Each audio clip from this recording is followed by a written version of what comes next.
উপকার করলে মানুষ সবসময় তার প্রতিদান এরকমই দেয়, উপকারের প্রতিদান এভাবেই দেয়। ভিডিওটা দেখেন, এই ছেলেটি কাজ শেষে যাওয়ার পথে দেখতে পায় যে একটি মেয়ে দাঁড়িয়ে আছে আর একটি মেয়ে বসে আছে, কিন্তু যে মেয়েটি দাঁড়িয়ে আছে তার বসে থাকা টুলটা, চেয়ারটা সে বারবার সরাই দিচ্ছে এবং ছেলেটি বারবার আগায় দিচ্ছে, কিন্তু সে বারবার আবারও দেখেন পিছায় ফালাই দিল। তারপর যে আবার দেখুন দিতে যায়, ঠিক তখনই ওই মেয়েটির বান্ধবী বসে এবং বসার পর সে বুঝতে পারে যে চেয়ারটা সেই মানে টান দিতে ধরছিল, তারপর একটা থাপ্পড় দেয়।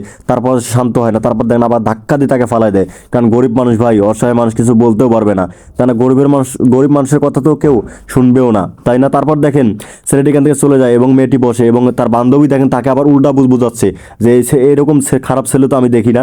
তারপর দেখেন পাশে থাকে একটা ভাই এগুলো ভিডিও করে এবং ভিডিও করে সে আস্তে আস্তে এই দৃশ্যটা দেখার পর সেখানে চলে যায় এবং চলে যাওয়ার পর সেই ভিডিওটা দেখায় যে সেই মেয়েটি দেখতে পায় যে তার বান্ধবী বারবার চেয়ারটা সরাই দিতেছে, কিন্তু ওই ছেলেটি বারবার চেয়ারটা আগায় দিতেছে, কারণ এখানে যদি পড়ে যায় ওই মেয়েটির ওর বান্ধবীর মান সম্মান হারাবে, মানুষ লজ্জা লাগবে, তার মানুষে খারাপ বলবে এইটা। তারপর দেখেন এই ভিডিওটা দেখতে পায়, সে বুঝতে পায় এবং মুখে হাত দেয় এবং সে কষ্ট পায়। তারপর দেখেন তার বান্ধবী সে তর্কাতর্কি করে একটা থাপ্পড়ও দেয় এবং থাপ্পড় দিয়ে বলে যে তুই আর আমার সাথে কোনোভাবেই যোগাযোগ করবি না, আজকার পর থেকে তুই এখান থেকে চলে যা। তারপর দেখেন সে এখান থেকে চলে যায় এবং তার বান্ধবী ইস বলল, কারণ সে ফেল করলো এবং এই ছেলেটি ভিডিওটা দেখে এসে এখানে বসে, কারণ সে বুঝতে পারে।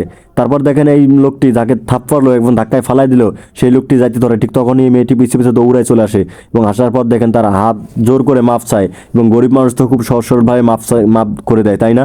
তারপর দেখেন তাকে ব্যাগ থেকে টাকা বের করে অনেকগুলো টাকা দিতে চায়, কিন্তু ছেলেটি টাকা নেয় না এবং টাকা নিতে রাজি হয় না, কিন্তু মেয়েটি পরে কষ্ট পায় এবং বুঝতে পারে যে আমি কি করলাম, এটা ভুলই করলাম।